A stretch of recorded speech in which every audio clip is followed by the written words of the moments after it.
Watch Wrestling Podcast. I'm Jim Destin. We're back after a be long awaited main event card week, whatever you want to call it. It was the Super Bowl of professional wrestling, as I like to refer to it as, and the Super Bowl every day between all of the indie shows going on, between the WWE Fan Center. Which funny story, Dan? Did you see the video of Ethan Page walking through like the fan center event, and every time somebody bought a shirt that wasn't his, he yelled at them and then walked them over to his table where his shirts were, so that they could buy his shirt. So he kind of like, which way to go into business for yourself. Which funny that happened then, because we also had a story or rumor out there that a match on Saturday also had somebody go into business for herself. But, Dan, I guess here we are. Going into week 2 of professional wrestling, would you call it? Right? Because technically there's no off season. I mean, we're kind of in week 1 still, technically. Yeah, well, right. I guess it doesn't end until SmackDown, but yes, it's the new season. The off season was 3 minutes. Right. Did you see? According to Triple H, the off season was 3 minutes long. I was just about to bring that up. That the video of the writers dropping the stack of papers off on his desk, and he goes, "All right, so that was the off season." Which, I mean, that's part of the reason why we love professional wrestling, right? It never stops. I guess we got to talk about, obviously, both nights of WrestleMania. We got to talk about Raw. But real quick, what's your thoughts on WWE buying AAA Wrestling or AA Wrestling? I mean, I'll stick with my original take that I didn't think it necessarily was like the best thing. I think obviously it's good for WWE, but when the rumor started that they might want to acquire more companies, I think my initial opinion was okay, but then also like eventually it gets to a point where there's no competition, and we've always seen when there's no competition is when the product gets a little stale, yep. Right? I don't know if I hold that opinion as much anymore, because I think WWE under new leadership isn't going to be stale, because let's be real, they don't have real competition right now. They have maybe a little bit of a nagging itch at their ankle in AEW. They have deals with TNA. They just bought AAA, other, semi major promotions, MLW, if that's even still a thing, and GCW are not something that I would think they would view as competition as much as it's just alternative. So if they start buying up the rest of them, that worries me in general. I mean, so I think it's good for them if they're leaving it to be a independent promotion that's just owned by them, but still run by the people that kind of run it today with WWE's support, input, and backing. I think it could be really good. Obviously, it gives them the crossover stuff that they've already announced with NXT, which I think is interesting and exciting for sure. So, funny you brought up crossing over. NXT's kicking off, and we have Gigi Dolan and Tatum Paxley in the ring with Liv and Raquel for their tag titles. So it seems like they are definitely bringing everybody to any show this past 2 weeks, this upcoming 3 weeks, it feels like, with what we had last night to now. But yeah, I agree. I second your concern of I second your concern of getting stale, right? But the other thing, you made some great points, and the one thing I wanted to bring up to you there is, so we touched on the crossover, we touched on the fear of it getting stale because there's not anything left. How did you feel about the comments Nick Khan made? I don't think I heard them specifically. So let What me did he pull them. say? So long story short, he basically said that uh,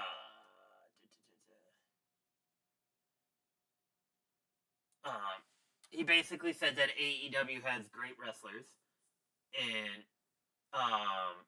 he said he's basically guaranteeing. Well, obviously, I mean, right? He said that they. Let me open that up. He says that AEW has some great talent.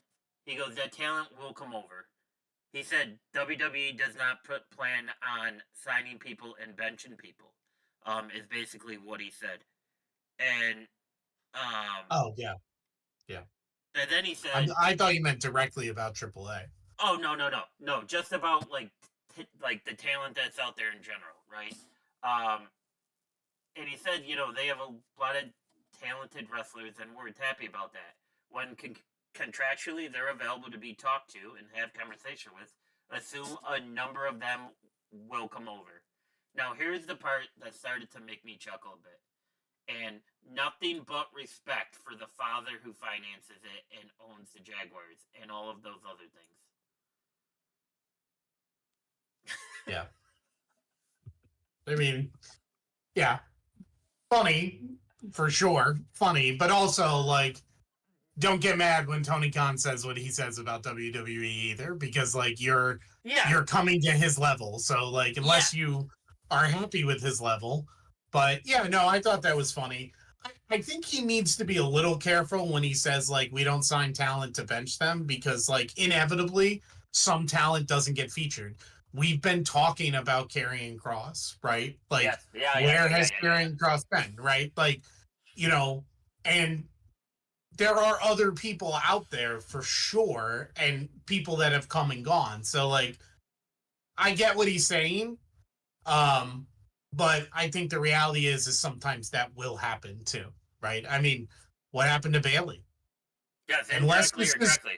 Yes. right, unless this is some part of really elaborate story we're about to see, which is possible, Yeah. but we have not seen a major presence from Bailey, who has been a top star in the women's division for years. So, you know, whatever. I mean, it's fine. Like, I get why he says it. I thought it was funny. You know, I take his comment about saying the father of the Jaguar or who owns the Jaguars, the same way I take the stuff Tony Khan says. Like, I laugh at Yeah. it. I like the banter. Me personally, I like the banter. I like the sparring a little bit. Obviously, I recognize it's kind of ridiculous, like, but it's fun for me because, like, you know, I've always liked it. I mean, why not? So, It breeds a little bit of competition too, yeah. which is good. Which is good, right? Like you do that and you get the world talking, right? He did that and then it was plastered everywhere, right? Yeah. I mean, So, it's free advertisement, right? Like, you right. basically being petty to a certain point that the other guy's petty, it makes sense. But if, like, that's what you're constantly going to do, then that pettiness is going to get stale and it could end up being a bad look, right? Like, like, I feel like the comment that Hunter made when we found out that Osprey wasn't going to sign, I feel that was kind of petty to the point that it just came out stale. Like he said, Oh, listen, about the being a part timer or yeah, whatever. Or, I felt like that yeah. wasn't dated. All you had to say is like, listen, we've talked a couple times.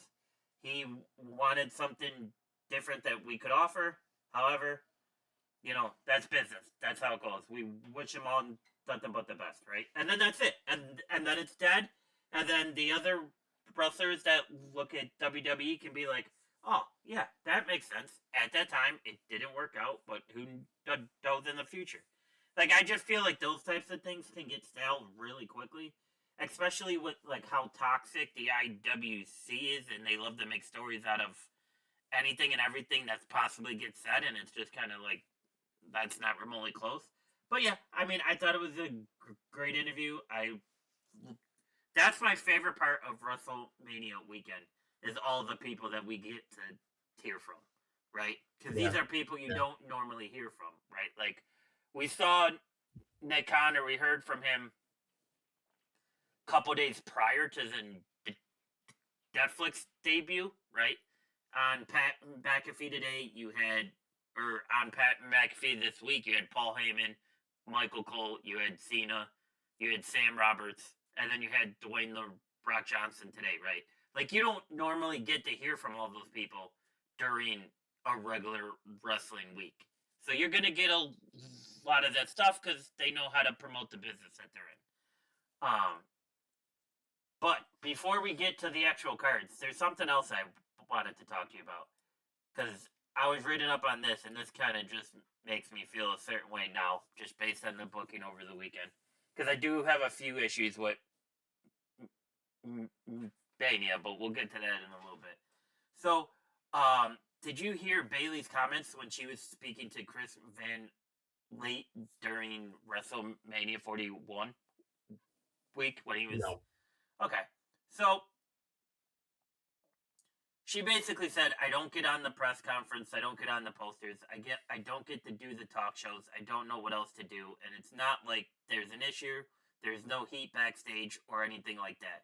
Hunter and I have a really good relationship, Bruce and I have a really good relationship, all the TR, I have such a good relationship with them, and I always been professional. Even when I've gone to other shows to support my friends, we've had those conversations of like the do's and don'ts, and that was a little too much. We've had those conversations, so I think we're at a real respect level.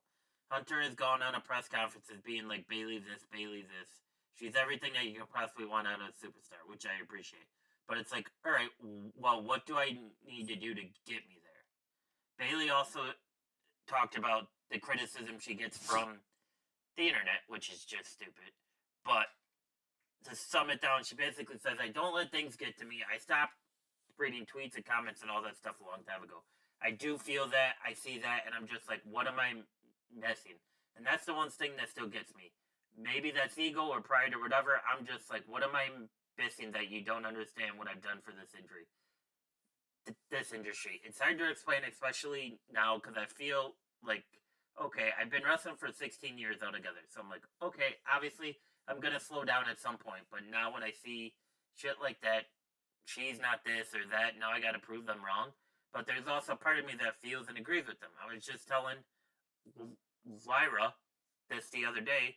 We've been doing a lot of bonding.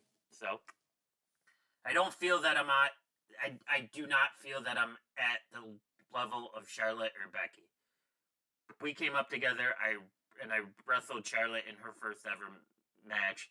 I was signed to WWE before Becky, so to me, they're up there, and I'm just not there yet.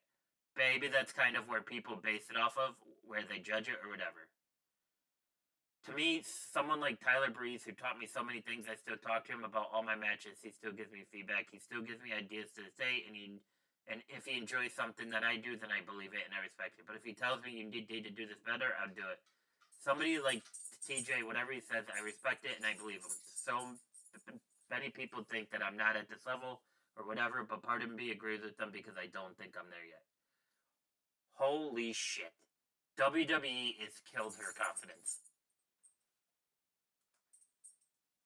Something. You can't tell. Alright, you like to rant about the lineage. This is my thing, Dan. This is not the same, but go ahead. No, this is my thing. Like, this is because part of me, I don't want to spend an hour and a half editing this, beeping out all of the swear words so it just doesn't get dropped in the algorithm. But this is what I mean, right? Like, Charlotte's not better than Bayley in the ring. And I will stand on that to the day I die. Becky is not better than Bayley in the ring. Sasha, when Sasha was at the NXT level, when she first got called up, you could say Sasha was the best one that WWE had.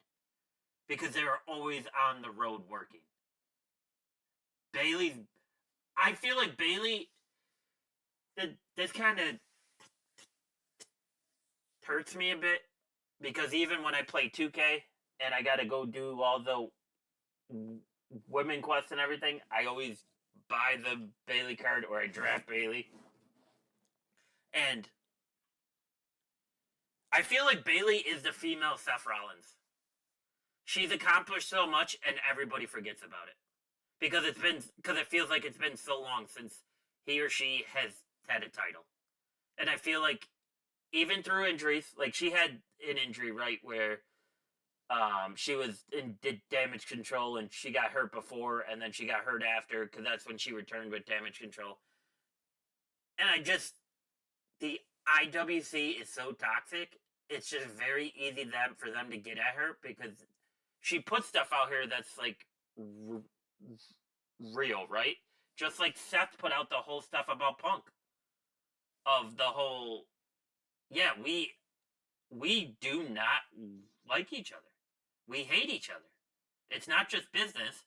I feel he was trying to kill WWE, and I put the company on my back for that time frame. And I feel like the same thing with Bayley. And we'll get to this once we go through what actually happened between Mania and Raw.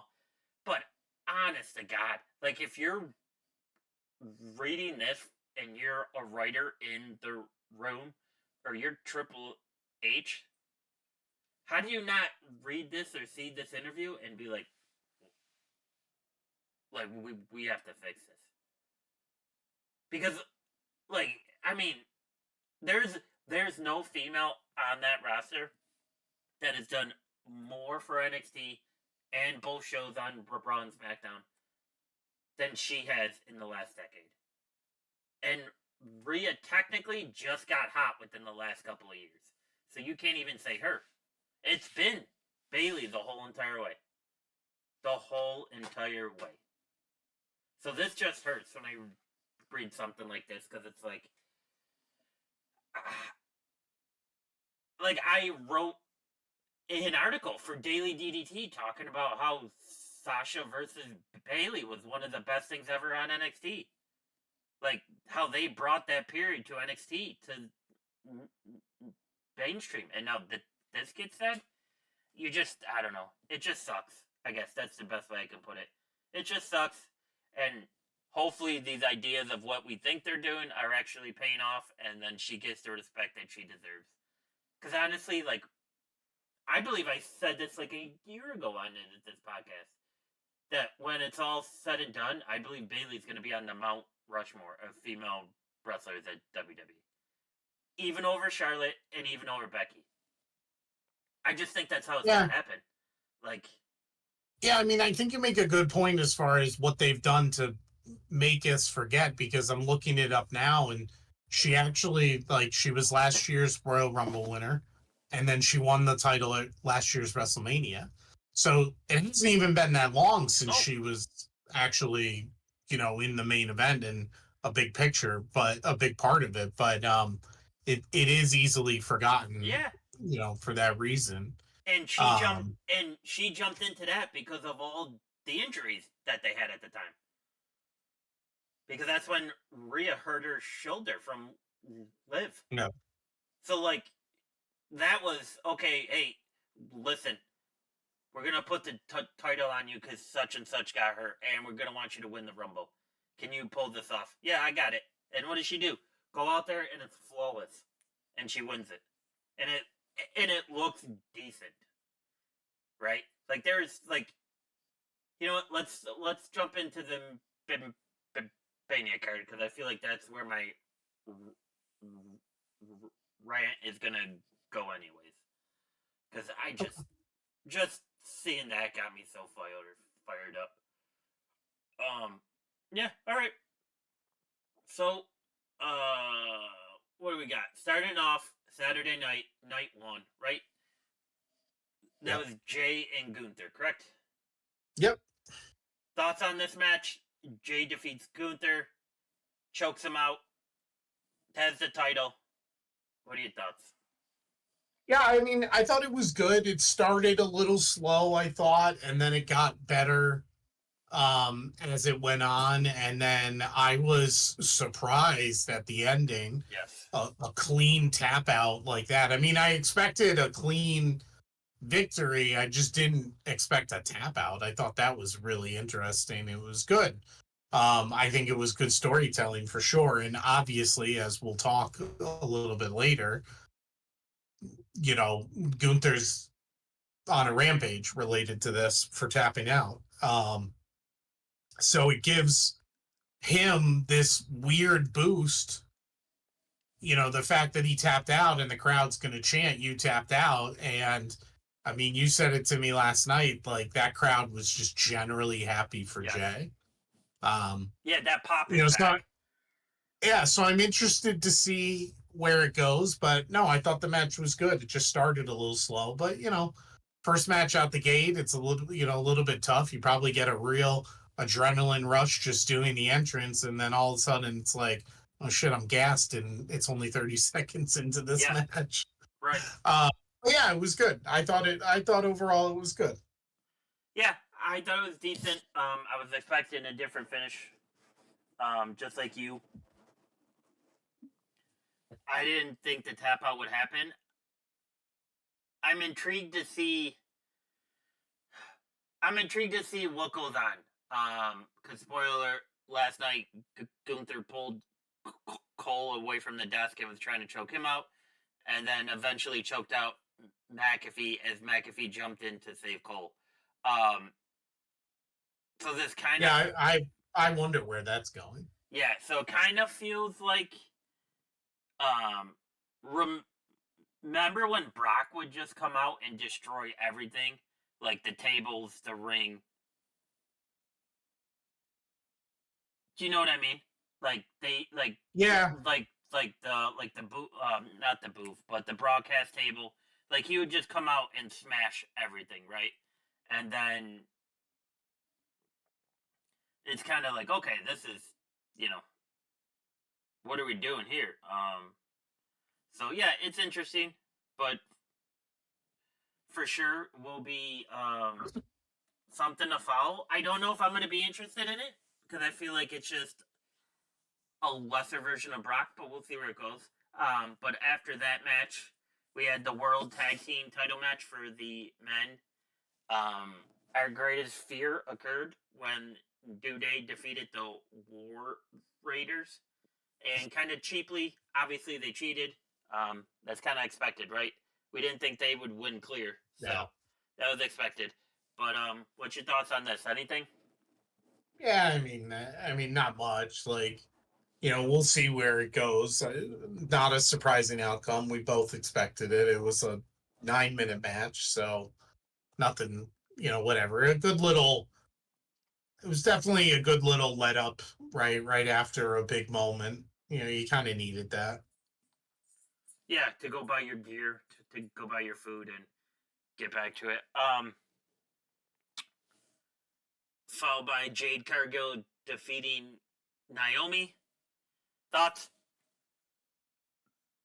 I mean, good match, right? Like, I expected Jade. Um, you know, to win, you actually had Naomi as your pick or your thought. I expected Jade to win. I thought it was probably a match just to end that story and also highlight Jade. And I think that's what they did. You know, like I could see Jade now, you know, coming out for something a little bit bigger, whether it be chasing some sort of title or she's gonna maybe she'll move on to like somebody like Bianca, you know, who in theory should be a you know a bigger opponent, bigger match than Naomi is. Um, I think they're just prepping her for big stuff. You know, maybe they still want her to get a little more time in doing what Yeah, she's doing. You know, we had heard when they first signed her, right? Like she didn't debut for quite some time, right. and we had heard that was they were putting her more through more training and whatnot, and more at the performance center, and then it took a little while, and then then they put her in a tag team for a bit, which I think we both thought was a little bit of get her some more WWE experience, Yep, right? and protection, right? So like it's not all on her. Yeah.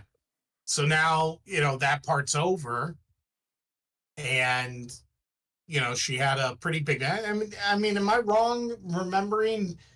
Didn't they do like she walked out while like Charlotte was walking back, and they did Yes. just a little look, right? Like, and they love to do that little stuff to just say like, hey, here's a preview down the road, of something, you know. Yeah, Um, it was after she got done beating on Naomi, I think, or something like that, yeah, because something like that. It Charlotte had was, a match right after or something. yeah, yeah. So I mean, I'm sure that's a little bit of a foreshadow for the future. Maybe not even necessarily right away.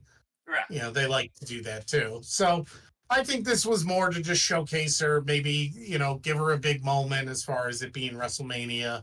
And there's more to come for her for sure. yeah, yeah. If you were Hunter, which direction are you pushing her?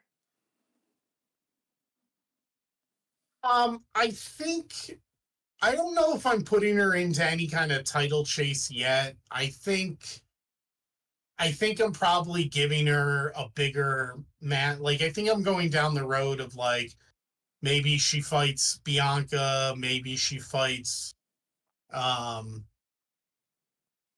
I don't know about Rhea. I don't think Rhea, but like maybe she fights like I guess Bianca would be the one that kind of makes sense. Um, Yeah, because you know, just to give her a little more high profile win, and then you put her into some sort of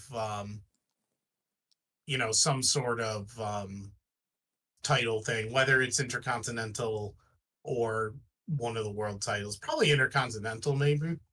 Maybe, obviously we saw what's happening now with Becky that we'll talk about.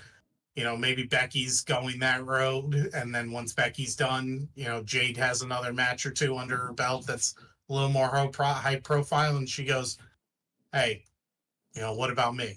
I don't know. I yeah, think you just give her some bigger opponents, but it's not a title chase yet. I agree. I don't think you could just throw her in the mix for a title. I think it's very easy to book her and Bianca because now with Bianca, spoiler, not taking the title, you can have Jade now go after Bianca saying that you were supposed to be there to stick up for me and you didn't. And then it's Jade just trying to pummel on Bianca. And it kind of writes itself, right? So, I mean, and actually, now that I'm talking that out, maybe they do throw her at Charlotte. We'll talk about Charlotte's match in a few minutes, but maybe they do throw her at Charlotte yeah, I have a just problem. just for the hell of it. That's one of my asterisks on talking points I wanted to run by you. So we'll get to that All right. soon. After that was Jacob Fatu defeating LA Knight for the US Championship. Did you see the video of Logan Paul standing next to LA Knight on after the Saturday card? And he goes, "Hey," and LA Knight turns and looks up and he goes, "I saw you lost a United States title. I did that too." And LA Knight just stares at him and then just turns back around. Which is kind of Yeah. funny, right? Like you don't see that part, like that type of thing from Logan. So it kind of seems like he's accepted backstage, right? Like there's not that there's not that thing that we heard of 5, 10 years ago that even if you went in there as a celebrity, like Stephen Mel, the guy that was in The Arrow and he was in the Star Show's Heels, he said there was a couple people backstage that were cold to him because he's technically an outsider. And he's like, I get it, but it's good to see that, that's probably not the case with Logan, even though I can't stand him. But what's your thoughts on that match? I thought it was a good match. I mean, I love watching Jacob in general, right? And I know you do too. Yes. And you've long been a fan of what he's done on the independent scene in the Yes. past, and especially HOG. Um, I'm intrigued on what's going to happen now because like they did that. The only part that I was like a little confused about was Solo kind of came out as his hype man. Yeah.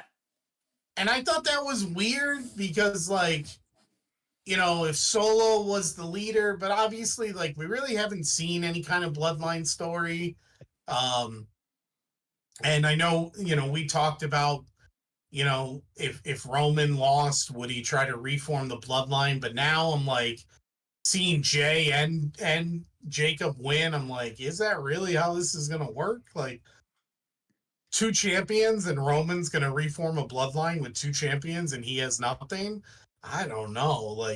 So I'm interested to see where it goes if they're just kind of disbanding the bloodline for now because you obviously Jay's the world champ. Not that he was really fully a part of it anymore, but like Jay's the world champ. Jimmy's just riding Jay's coattails.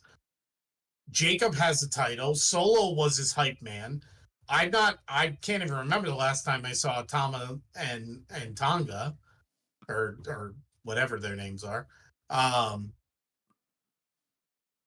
so yeah, I mean I thought it was a good match. I think it was the right outcome. I'm interested to see where it goes with Jacob. Um I assume he's probably just going to defeat a bunch of guys for a while and then I don't know who's going to defeat him yet, but there's going to be something. I don't know, maybe Solo turns on him, like something like that. Yeah. Maybe they just completely dismantle and blow up the bloodline for now. um but yeah, no, it was good. It was good. I like it. I think to describe this, I don't know if you heard this episode, but Bully Ray once said on Busted Open, when you stop holding Jacob back for the correct reasons, you're eventually gonna see what he can do for this company. And I think that's what we're about to see. Because I feel like they felt comfortable that he's gonna stay out of trouble outside the WWE. He's putting in the work. He looks like he got in better shape. He's shown that he could cut promos, right? Like with all the smack talking he's done to Solo backstage, and then the promos that he's done in the ring, right? So like I think he's shown enough now where they can start dipping his feet in the water and saying, "All right, we're gonna let you go a tad bit. You show us what you can do, right?" And I think that's great. Like from a guy that had a troubled past and has turned it around to take care of his family and figure this stuff out. It's gonna be great.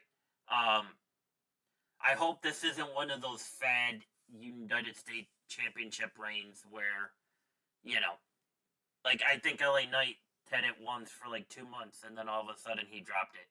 Like I want Jacob to have this for a bit because I feel like the United States Championship needs to be brought back to the big light. And I feel like Jacob's the type of character that can do it. With how crazy he is with his Yeah. entrance and what he can do in the ring and the size of him, I feel like that's the perfect character that can bring the United States Championship back, right? Because going back to our childhood, the United States Championship, that was a big title back then, correct? Like that actually stood for something. Yeah. So it'll be good. Not that LA Knight like didn't do that.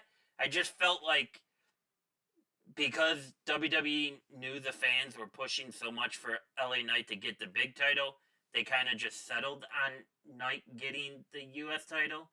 And then all the crap he had to go through with Shinsuke, like that didn't, I don't know. I wasn't a fan of the whole back and forth with Shinsuke thing. So, um, it should be good now, though. Should be good. But yeah, following up on that was El Grande Americano defeating Ray Phoenix. Thoughts?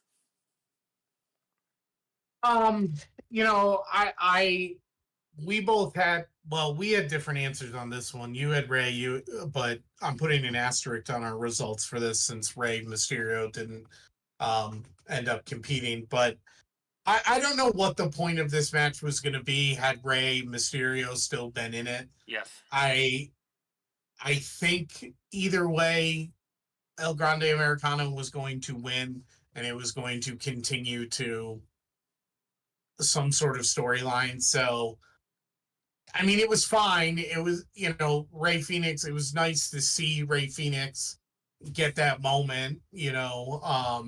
The addition of having Vikingo be a little involved was interesting.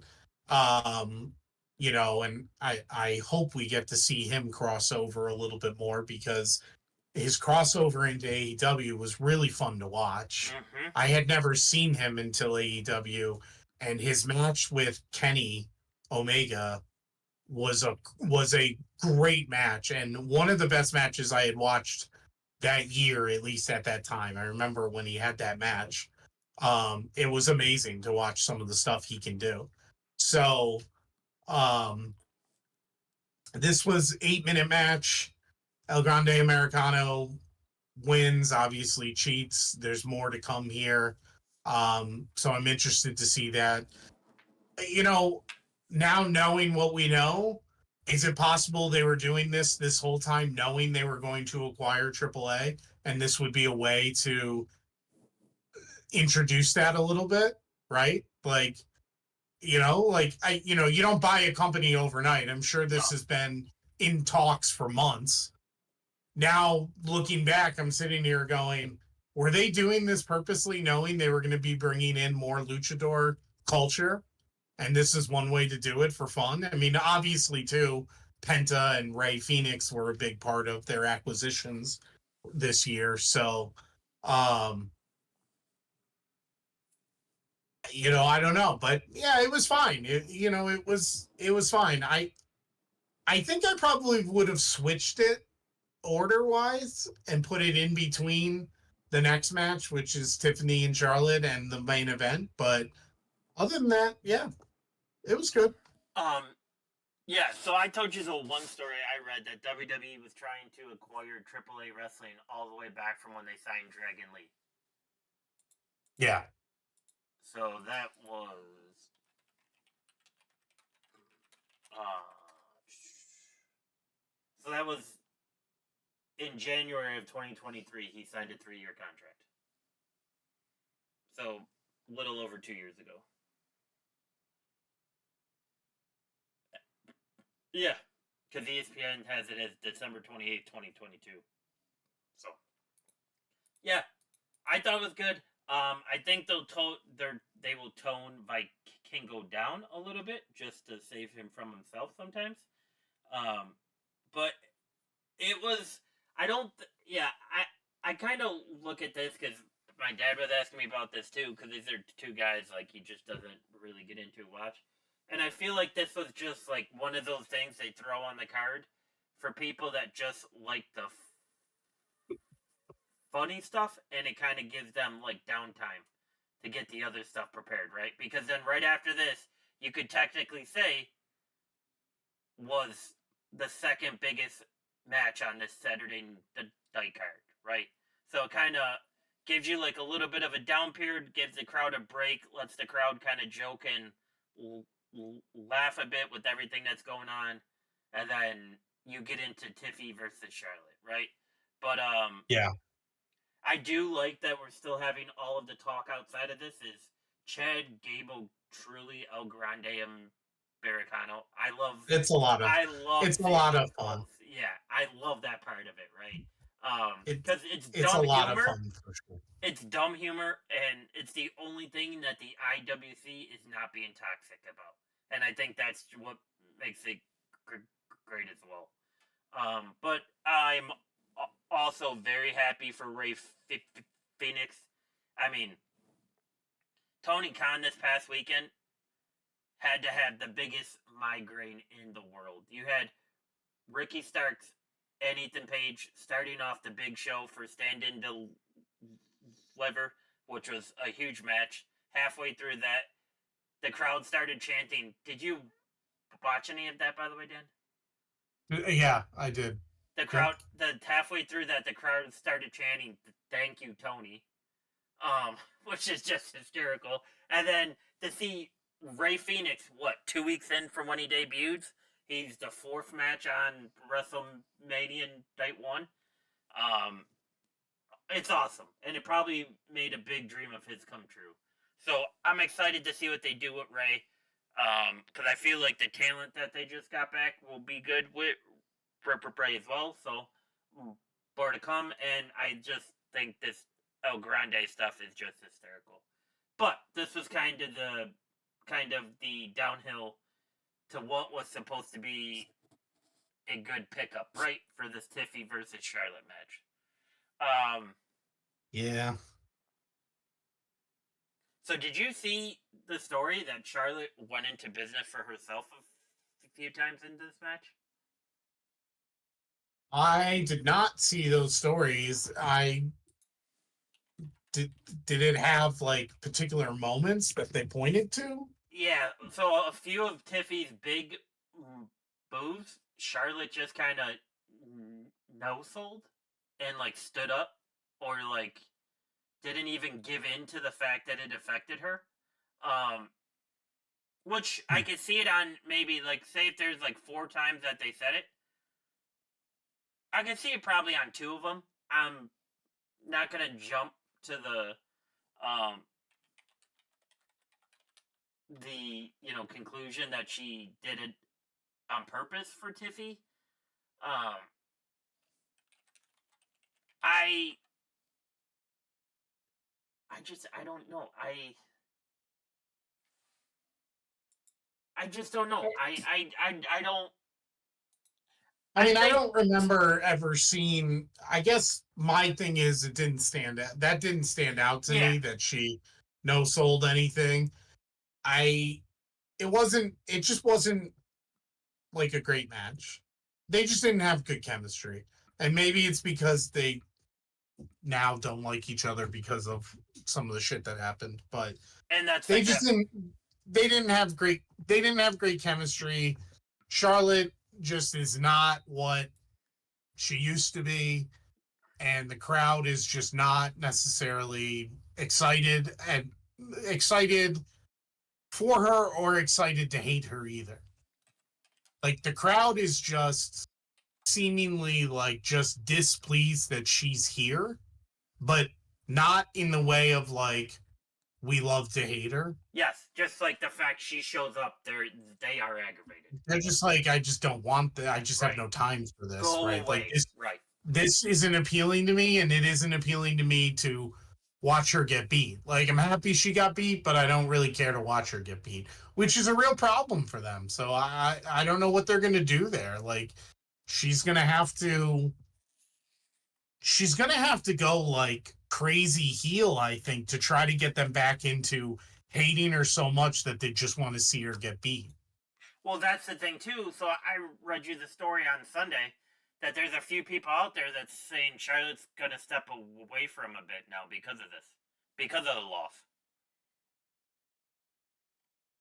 What are we Yeah, doing? I mean, if that ends up being true, yeah, I don't know. I mean, I guess we'll see. But if that ends up being true, I think that's also a problem. But I think that hurts them even more than with her. Because then what's the point of her coming back? Comes back, she steals the Rumble, she gets her title shot, she kind of looks stiff in the ring. She looked like she was tense. She looked a lot slower than Tiffy. And I thought the stage would have made Tiffy look like the slow one. But it didn't. no, she's old. She's older No, I know. now, and with all these injuries, right? Like, and all this Yeah. stuff, like she's gonna be slower. And like, yeah, Tiffy wasn't the right deal here. I mean, look, I we I still hold on that they're probably trying to get to a Charlotte and Rhea, at some point, because I also think that like Rhea can carry that match differently. Um, it just wasn't a good matchup. It wasn't good chemistry. It, at least she didn't win, but like, Um,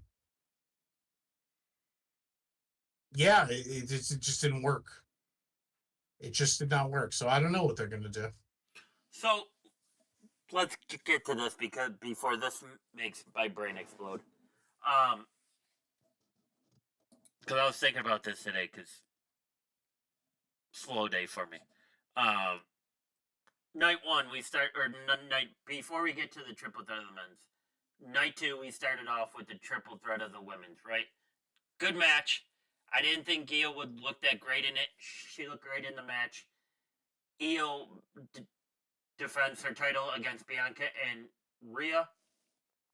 I think we're on a common problem right now, Dan, of where Charlotte without a title, Becky without a title, and Bianca without a title.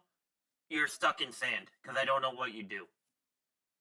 Because you have your IC title on your NXT call up that everybody's big on, and you now have Becky turning on her as of last night. I don't see the difference between Charlotte, Rhea, and Bianca right now as a character. In ring performer, Bianca and Rhea are the best. I don't know what you do with them right now. Well, I I think mean, they need a title or some type of chase. well, I think we got that Rhea's not done chasing Io, so I don't think we're done with that yet. No, but I I don't think assume that's we going to be right away. probably. Oh, I think it's going to be a backlash. Oh, you I think it'd think be for like sure. Yeah, I think Bianca seems. I mean, I guess we'll find out, but Bianca wasn't involved yesterday. right? Rhea was, right? Like, we had an impromptu match, and that was fine. That was fun. And then we had what we had, and Rhea came down and kind of stopped it all, but then, you know, walked over and said, I'm still coming for this. I think we get it at Backlash, and I tend to think Rhea probably wins. Yeah, I think the title's going back to Rhea. I mean, whatever caused her to have to drop it in Buffalo, we were there to witness it live. You know, whether it was a backstage issue and this was all a punishment, and that included not having it at WrestleMania, like, my guess would be is if that story was true, that punishment is over. I think they probably have said, you need to start playing ball. You always have before. Like, you need to play ball, and this is what happens. But okay, you've served your punishment. I mean, look, Triple H is the poster child for getting punished for actions. Yep. When you go all the way back to Yep. the Madison Square Garden curtain call, Yep. and then getting strapped to a rocket after you've served your time, as long as you serve it properly. Yep. You keep your mouth shut, you do what we say, and we're going to strap a rocket back on you. So I could be wrong, but I think we're getting it at Backlash. Backlash, they love to do rematches at Backlash or forms of rematches at Backlash, right? Obviously, it doesn't look like we're going to get that in the men's title scene. But I think we get Rhea versus Io. I don't think Bianca's a part of it. I don't know what they're doing there with Bianca, but and I think Rhea probably takes it at Backlash if that's the match. Based on the reaction for Io when that crowd got into it afterwards with the "you deserve this," I don't think WWE was expecting that because there was a lot of negative stuff that came out about Io prior to her having to defend, and I think WWE is gonna see how long they can go. Like, I think they're just gonna push her and see, but it'll be interesting. Yeah, so that takes care of Rhea, but then Charlotte and Jade for nothing. Because if Charlotte looks slow with Tiffany, Jade might break Charlotte in half. Yeah, yeah. I mean, I don't know if they'll go that way or not, but I think they could.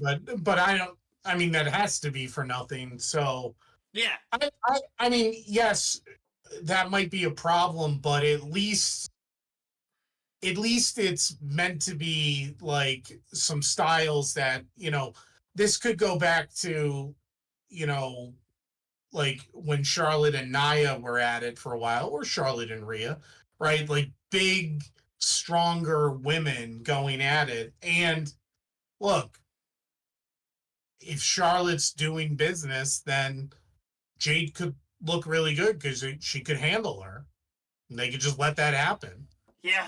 Like, and like, it might be a little bit of like, well, Charlotte, it's your turn to give back more, right? Like you're in the twilight here. So it's, you'll get something eventually, but you're gonna have to get back here, which means you're gonna suffer some losses for a little bit. Yeah, and And I wonder if Charlotte's ego can take that. That's going well, to be the interesting part for sure. yeah, we'll find out for Yeah, for sure. sure. But I don't know if they do that or not, but I think that's something. And then or Jade and Bianca, you could do that too.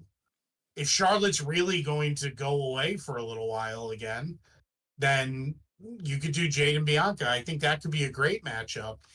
Um, hopefully they put a good story to it. Um,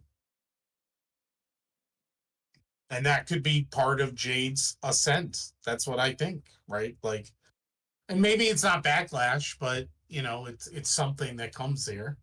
Backlash is probably going to be a pay per view that only has 4 or 5 matches, right? Probably, yeah. Probably Or five at PL, max. PLE. PLE, Dan. Excuse me. Jeez. Excuse me.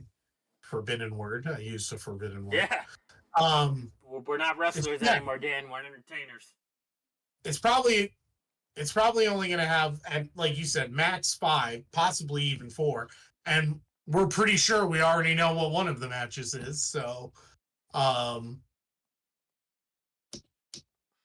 yeah, I think I don't know what they do. So I'm not sure we see any of that. I think we see Rhea and Io at Backlash. I don't know that we see Charlotte, Bianca, maybe not even Tiffy at Backlash.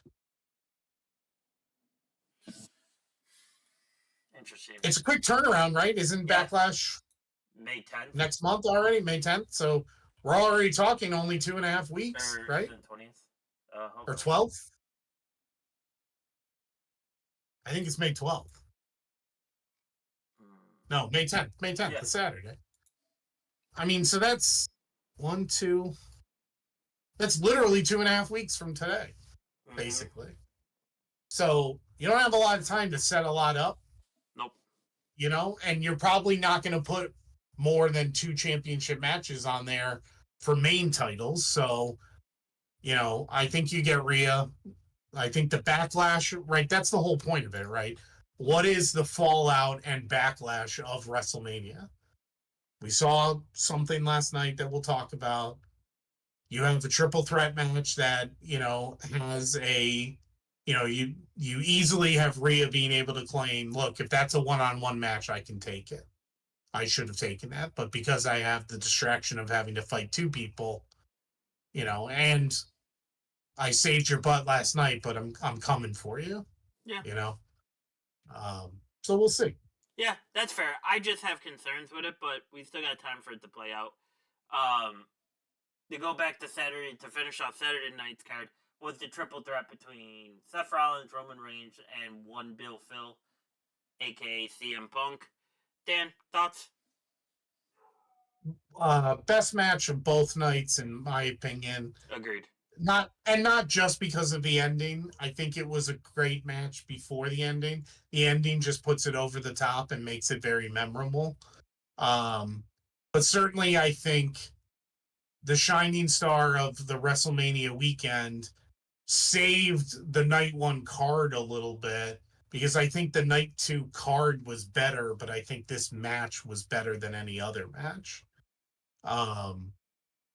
Great match, great story, great, like, lots of false finishes, but a lot of fun stuff related to those false finishes, using each other's finishers, just very, I mean, those 3 looked good. And I'll say, like, my concern that I've always had for Punk which we have not really seen, but I still, in the back of my head, I keep wondering, when is he going to lose it a step?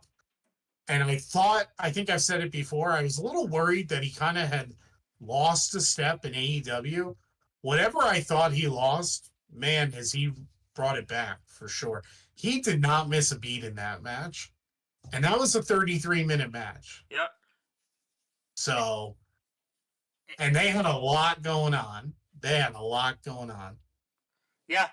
Um, I agree. Best one of both weekends. I called the ending. I kind of feel weird about the ending based on Monday night, but it's a different side of Paul. We'll see. For those that are just following up, Seth Rollins teamed up with Paul to basically defeat Roman and CM Punk. So it puts Punk and Paul in a weird predicament that I think that's the most interesting part that I'm waiting to see play out. Is now how Punk will treat Paul. To see what I loved it because while I was starting to buy into your theory that it would happen that way, what I didn't expect was the turn, the double turn on Roman too. Right? Like the turning on Punk and joining Seth seemed plausible after you kept talking about it and you got me believing that could happen. And then it was like, oh, but wait, they're going to add this element of he's going to turn on Punk for Roman and then turn on Roman for Seth, thereby turning on both of them. Was just done very, very well. Although Paul's groin shot to Roman was a little weird with the extra rubbing he did. But hey, he is a performer through and through. Mm-hmm. Yeah, no, it was great. It was beautifully done. Obviously the second that Roman kind of pushed Paul to get behind him, everybody knew what was about to happen. And it was like, we're about to see him drop and give a nut shot to Roman. And then it happens and we're still standing up, jumping around like, holy shit. It was great. Good match, good story, great turn. It was a good one. That wasn't, as they say, it's a little cliche, but that was an instant classic for sure. Yeah, and it's going to be one that's remembered for a while, right? Because Paul is telling everybody that Seth now is what Roman was before he became the tribal chief. So if that's the case, a lot to come, right, with Seth? Like a lot to come if that's a lot to come. And when we get to talking about Raw, obviously there's another element that we learned, and then there's just a lot to come of what's going to happen. And is Paul almost recreating a stable here? And how that's going to take it by storm, and then what are the other players in this game going to do to try to combat what's happening here, because Seth is going to take over. But as we've been talking about for months on end, and we talked about it last time, the most common phrase we've used on this podcast is Seth will be fine. Yes. Right? With losses after loss after loss. And then we finally said last week, look, Seth will be fine, but like it's about time he finally gets something. And here it is. Like, and he's about to go on a run, and I'm sure there's a championship in his future. I don't know which one yet, but we'll see. I assume he wants to go back and get the one Jay is carrying, but we'll see how it works out. Yeah, so if he does do that, does that hurt the storyline with Cody for you? Well, I think we both kind of had this idea that Cody might come out and do a little bit, I failed promo, I've got to go recollect, and I'll be back better than ever. But they didn't do anything with him. So I almost wonder if he's just going to be gone for a bit, right? Like they did the Kathy Kelly trying to get a comment from him, and he just walks by and says, not now, and goes on the bus. And I almost wondered if that was a little tip of the cap to you're not going to see Cody for a bit, and that's fine because we have all this other stuff going on that's going to be crazy. And then Cody's going to pop up maybe when we least expect it, and um, it'll be all the better for him. You know, we both, I think, agree that he probably needs to take a little bit of time away. It was whether or not they were going to outright have him do the promo to go away or just disappear after a big loss like Roman did, right? Like Roman just went away when he lost. And that was fine because then when he came back, I mean, we were just dying for him to come back, right? Yeah. And then when it finally happened, it was like, yes, here we go. So that could be for Cody too. I mean, they've obviously got a lot going on here. So, Side note for you: Trick Williams and Nova Femi are in the ring talking to each other, and Joe Hendry shows up. nice. So, uh, should be interesting. But yeah, I think Cody does need to go away. I believe I said that last week.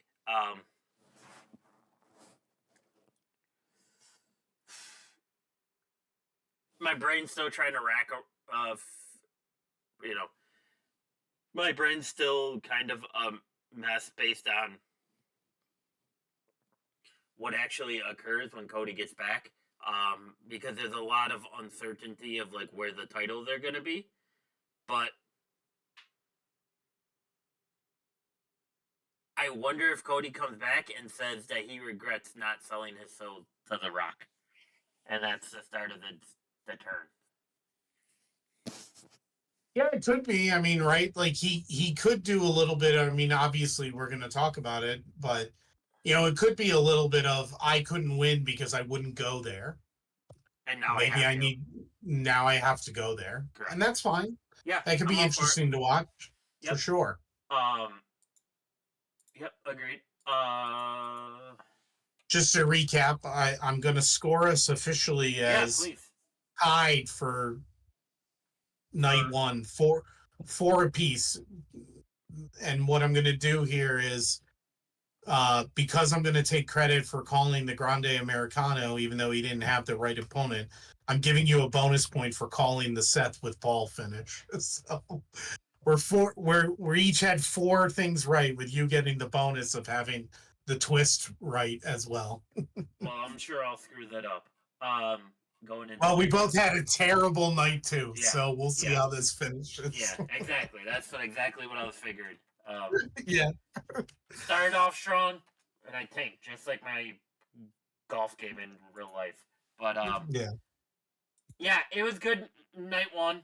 I obviously, looking at it all on paper right now, like we both agreed that triple threat was the best of both cards. Stephanie kicked off WrestleMania on Sunday, which is good to see her getting that bug back. I know she had to go through a lot of stuff with her father, and that probably killed her love for the industry, just of everything being put out there and what her family had to go through.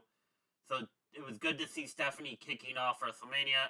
Like you said, she has like 3 or 4 shows that are debuting or she's in, so it's good to see her still be on that side of the business. But we already talked about the triple threat for the women's match. Following that was the Sin City Street Fight match. I thought this was a good match, physical match. I hope Drew has a tub of Epsom salt or a hot tub full of Epsom salt at home, because a couple of those bumps he took square on his back, I think it would have broke a regular human. And it's good to see seeing Drew can pull off this type of, I don't want to say hardcore, but this brutality in a WWE match that we don't always see. Do you have any thoughts on that one, Dan?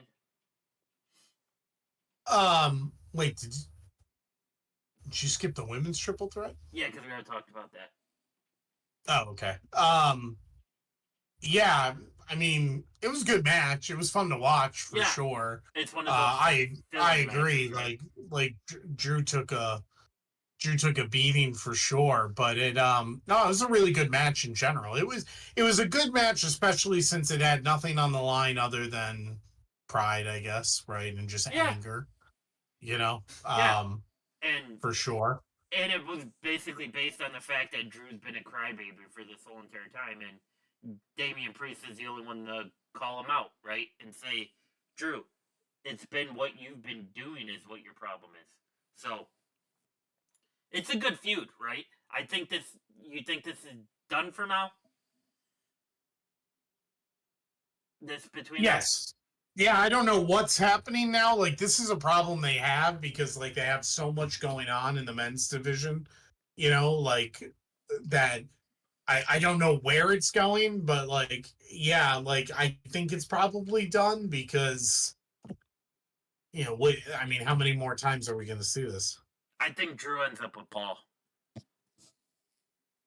Oh, that's an interesting prediction. I think Paul, because Paul said after the show or during the Pat McAfee show, if he needs to, he can always go shopping. And the one person that hates Punk and Roman more than Seth Rollins is Drew McIntyre. Or Punk, or that hates Punk and Roman's more than Seth is Drew. I just got a weird feeling because I feel like that's the Yeah. next thing for Drew to do after this. I don't know where that puts. I don't know where that puts Damian. I would like to see Damian get a crack at the IC title, but I don't know where that's gonna go for a bit. So that'll be interesting to see. So, but yeah, Yeah, that's interesting. Drew's an interesting like fit though into that crew right now, but we'll talk about that. yeah. After that was the Fatal 4-Way. Dominic defeating Braun, Finn, and Penta That for. was a great match. And This was a great the match. cameraman told him to go back out there because backstage they weren't expecting Dom to get that pop. So that's why he came back out to the ring. Yeah, that was great. And it was kind of funny how that kind of changed and all of a sudden it was like everybody wanted him Yes. like and everybody was super happy about it, which is good. Like Yep. it was cool. Like it's kind of fun. Like it was a great match to watch. Well, you had Braun winning, I had Penta winning. We were both wrong. But I wanted to see Penta, but then I kind of realized like, oh, maybe it's not right yet to give him that title, like, because like he really, is so fun to watch. It doesn't need the title. Dom, like, obviously has earned it with all the stuff he's Yep. done. The Dirty Dom thing has just been like a lot of fun to watch. And of course he can continue like he's becoming another version of MJF in the way he like can be a jerk and the crowd loves it now. Yep. Will love it now, right? They went from hating him to loving this shtick. And like even on the either whether it was the post show, yeah, it was the post show where he's at the desk with Big E and them, and he's like, "What? You won this twice, right?" And Big E's like, "Yeah, twice." And he goes, "Yeah, I'm already better than you, and it's only been 30 minutes." Like, which is just like a great little line, like that's just thrown in, and like it just pops the crowd real quick, and then it's like, and then he just moves on, and like, oh, and like, what are you gonna do to celebrate? Oh, I'm gonna go get some chicken tenders. Like, I'm just laughing watching this post show, and I'm like, this is great. Like, I love this. So I think we're still gearing up to see Finn turn on this and some sort of implosion with the Judgment Day in general. Like even last night, right? Like after everything happens, Finn's still got this weird look on his face. Like, so I think we're still gonna see it. It's just a lot slower than I expected. Yeah. Agreed. Good Yeah. match though. Really Yes. good match. I I Really, really I good think match. this was my second favorite match of the weekend. Yeah, yeah, I agree. I mean, yeah, I actually, yeah, for sure, for Um, sure. and then after that, we had the surprise opponent for Randy Orton. Turned out to be Joe Hendry. Kind of a quick squash, or not really a squash because Joe got some things in there. A lot of the IWC was complaining that uh, the Well, let me IWC, guess that they belittled the TNA champion, right? they just don't understand why not have it be a full match if that's the case. And I'm to be honest, you don't have time because you still had one, two, a drunk Stone Cold, three, and four. You still had four matches after this, so like you really couldn't give this a full time slot based on where it was in the card. No, and also like, you made it so that it started by him getting an RKO before technically the match even started. So like, right, because he did it right after Hendry did his little turn thing. And it was like, of course he's not gonna win, obviously. And then like, but as far as like protecting the TNA champion, like, yeah, he got an RKO just before a match was even called, and then like whatever, like it just is what it is. And then yeah, like, well, people are dumb, but we knew that. Like, I'm just glad to see Joe Henry back. I hope the TNA crossover really continues with more people than just him. Because they do have a talented roster. Like I would love to see Brian Myers come back somehow. yeah. Like, you know what I mean? Or like Moose and Brian attack Oba on NXT. Well, the And best part about it is you can take guys for just one night and mm-hmm. do something and Yep. then not do anything again for a couple of months because you have a stacked roster as is, but this just injects a little bit of creative differences, right? Like, Yep. so it's fun, Yep. right? Like it's fantasy booking, Yeah, it's the it's free agent.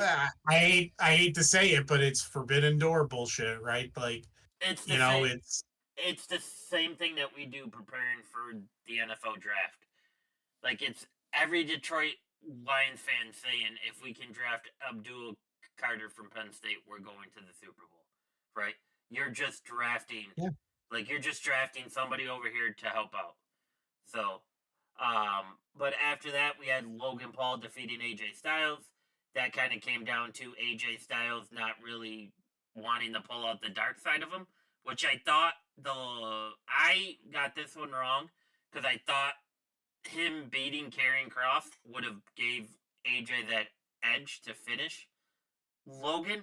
I was almost at the point, like I was wondering if AJ was just gonna squash him, and then that's the start of AJ going back up the hill to get a shot at something. Um, I thought overall it's a good match based on the promo we had with Karrion Kross uh, throughout the weekend. I'm wondering, do we get AJ and Karen as teammates eventually, or do we get AJ versus Karrion in a consistent match storyline? Well, I think we get AJ versus Carrion, because I think AJ's annoyed with him. And Maybe then it eventually leads to a partnership I after they think it fight it eventually out a little turns them. bit. Yeah, I think it eventually turns them based on the promo we got from Karen over the weekend. But yeah, so Logan Paul got a WrestleMania victory, which say what No, you which want. he's had before. That's not Yeah. new. So interesting to see what they do with him now too, right? Like I don't know where they're gonna push him, but after that we had Lyra, her surprise teammate, beating Liv and Raquel. The surprise teammate being the one and only the man, Becky Lynch.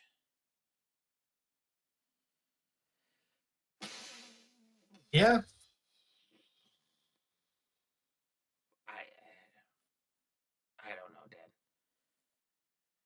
It was cool to see her back based on the outcome of Raw. I'm not sure where this is going besides Becky versus Lyra. Becky takes the title, and does Bayley go after Becky? But based on that interview with Chris Van Vliet this past week from Bayley, I don't think that's what they're doing. Um, Well, they announced her to be out for a bit with a labrum tear or whatever Yeah, in a so part. it's like, So they're giving time there, but also who knows? But yeah, um, it could be story, yeah, right? I Like, mean, yeah, like what we know now after seeing Raw, like I'm a little confused too, but I think they obviously just wanted to give a moment there and um create a little bit of a weird yeah. story and that whatever, that's fine.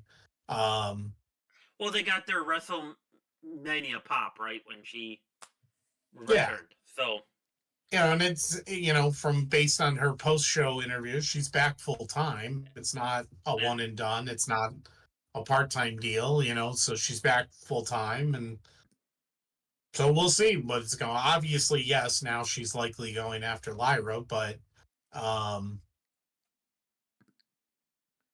yeah, I don't know. yeah. So That's fine. What was the outcome of Liv and Raquel tonight at NXT? They started it, you said? and they won. Yeah, Which which I knew they were doing, right? Because they announced that at Raw because they had the other two there sitting mm-hmm. ringside. Gigi But and Phantom. Yeah, it's yeah, cool. so I think I think with some of the men, like if Karrion doesn't get a push, and if Damien's gonna be standing around for a bit, I think you have to do that with the men as well. I think you have to start sending them down to NXT to beef up the competition down there and see what they can pull out of those guys. Because it seems to yeah, be like an open door for the women. So why not treat it the same way for the guys, right? Like, if it works, it works. Um, Moving on after this, we got drunk Stone Cold Steve Austin crashing his ATV on the ramp and then almost sending a lady to the hospital as she delayed fell back off her chair. And yeah, Nick very delayed. Nick Khan probably did the most athletic thing he's ever did with how fast he ran over there to make sure they weren't getting sued. Um, and technically, Steve was drunk driving. So, Yeah, um, it was cool. It's always cool to get a Stone Cold return, just like I got the shirt on tonight off 316. Always cool. I wish he was out there for something. Um, Maybe the Cody Cena thing I was hoping he would be out there for, rather than just returning. Like that awkward return with the Undertaker had when Rio won the title. I think this is a little bit more awkward, but it's always good to see Austin, I guess, is what I'm trying to say. Thoughts, Sam? yeah, yeah. I mean, yeah, it's always good for an Austin pop, no matter what he's doing. It's fun to see him. He looks to be in really good shape, and Yes, he looked jacked. he looks to be having a real good time. So good for him. Um, Yeah. yeah, I hoped maybe too we would see him a little bit later too, but didn't happen. That's fine. Um, Following up with that, Cody versus John Cena and the inevitable happening. Cena wins the title, and he ruined wrestling by the type of performance he gave in this match, as expected. Thoughts, Dan? So me personally, I actually liked this match a lot. The ending I know was a little fakakta, but like long term, I don't really care about that because I'm sure there's more coming. Um, So, and also too, I think like I know a lot of people were pretty upset about the ending and the way it ended and the interference with Travis Scott and all that kind of stuff. But also, and like, but so many people are comparing it to last year. It's like you can't compare it to no. last year. It was a totally different story. It was a totally different moment. Like it required the presence of those legends because of what was going on with the bloodline and Roman and The Rock and Cody and trying to finish the story and having failed the year before and needing the help of ironically John Cena and the Undertaker to stop people like The Rock and the bloodline. this is not that. So like it's unfair to compare it is basically what I'm saying. Um but so I don't have a huge problem, but I liked it because I thought it was just so different. Him walking out with just black screen with his name in white lettering and bringing the lights down in the arena Yeah. and none of the colorful stuff. You know, they hadn't done that yet. I thought that was like just mentally like interesting that they were doing that. Um, you know, save for like, yes, the Travis Scott thing is a little weird, like, you know, whatever, but you know, So okay.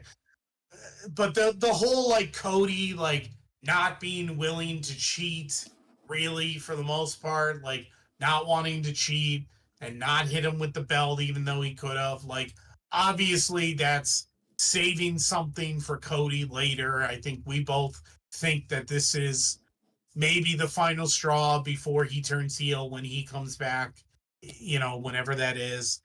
And then, yeah, like, I think the ending makes more sense once you get the promo from him on Monday Night Raw.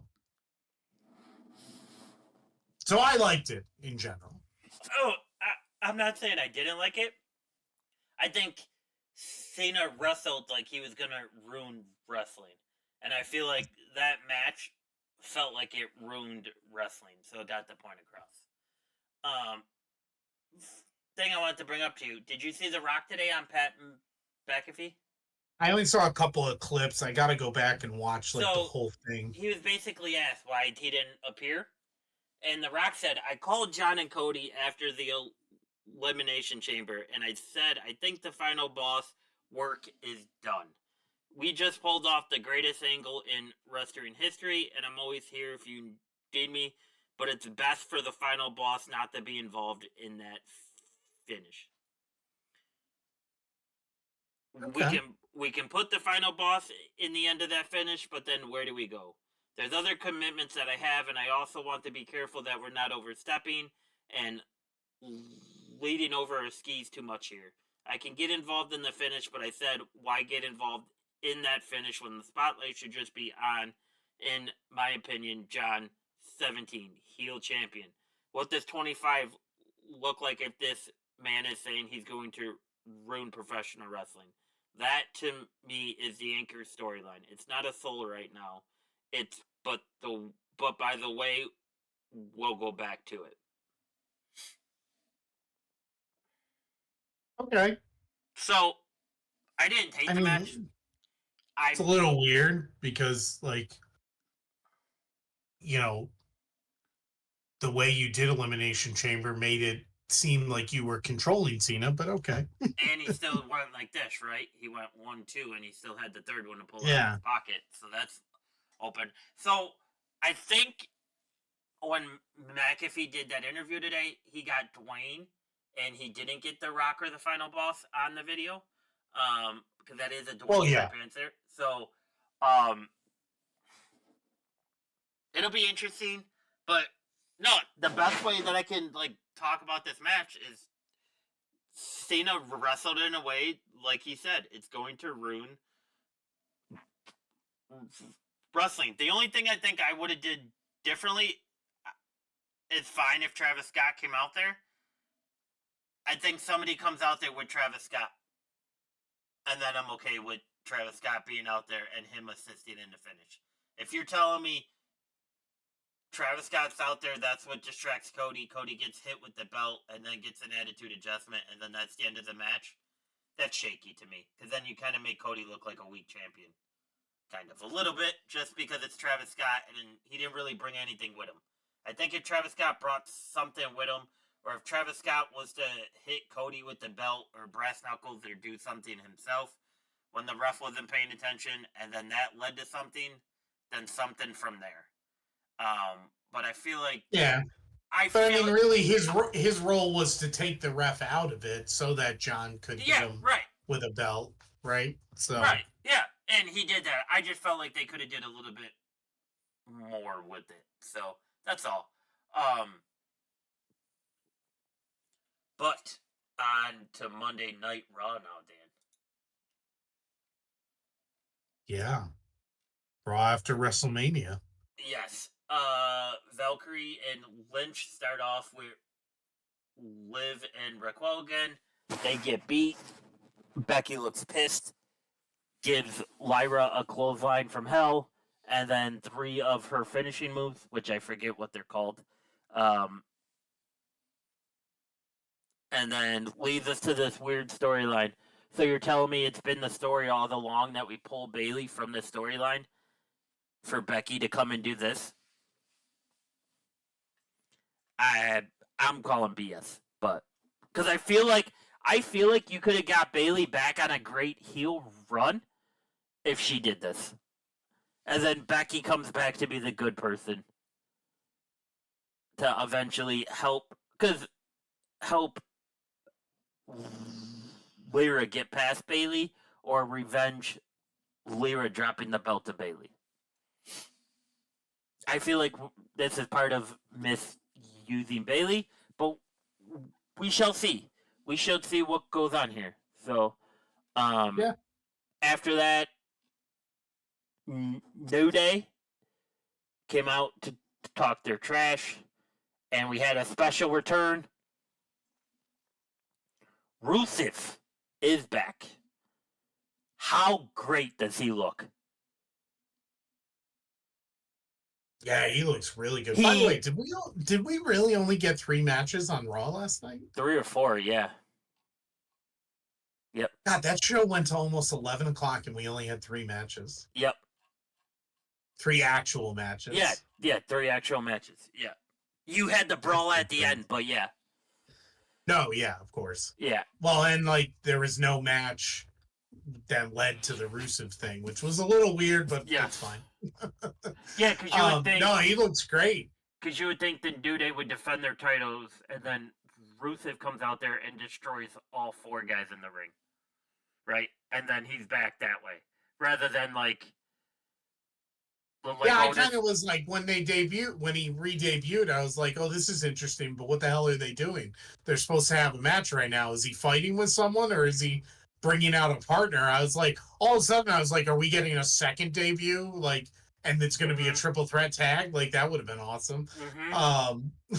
Even though I know they kind of already teased him for a different night, I was thinking like, holy shit, does Aleister Black come out right now and the two of them have a little bit of fun for a bit? I think he's teased for the 25th. Right. No, I know. That's why I was like, but in my head, I was like, no, that would be awesome. Because I had tag match in my head. I was like, why is he debuting when a tag match is about to happen? Well, so I was thinking, because again, it was a Raw after WrestleMania. I'm like, is somebody going to come out like with him? Like, what are we doing here? But then obviously that wasn't what it was. But it was, it's cool. He does look good. He looks real good. He looks cut. He looks ready to destroy people. And I thought with Maxine bringing out Tozawa and Otis, don't forget, Lana has signed a Legends deal. Yes. Well, and they've reconciled, so yes. They're back together now, so it would make sense that she might be a little involved with him. Yes. Agreed. So that's what I thought was going to happen. But I'm just glad to have him back. I think they can really push him. An odd thing or funny thing I caught that I don't know if you caught. Did you see what happened when New Day was walking into the arena? No. They walked past Karrion Kross and Karrion was staring at the belt and just gave them like a funny like nod. So that's why I'm thinking if that's a slow play from. Just imagine if they put Karrion with Aleister Black. Yeah. Right? And then they go get the tag titles. And Rusev had new music, which wasn't terrible. I'm sure I'll get used to it, but it was different than what he had before for those wrestling nerds like myself that went straight to Spotify. After that, we had Io and Stephanie kind of get face to face. Io said she's the best in the business. Stephanie Vacquier basically walks out with her main roster debut, even though she's not there full time. They kind of have some words. Stephanie congratulates her, and we get a Stephanie Eel match. And man, I could watch that match all over again. It was interrupted by Julia and Perez, which Perez is taking on Stephanie tonight for the NXT title. But wow.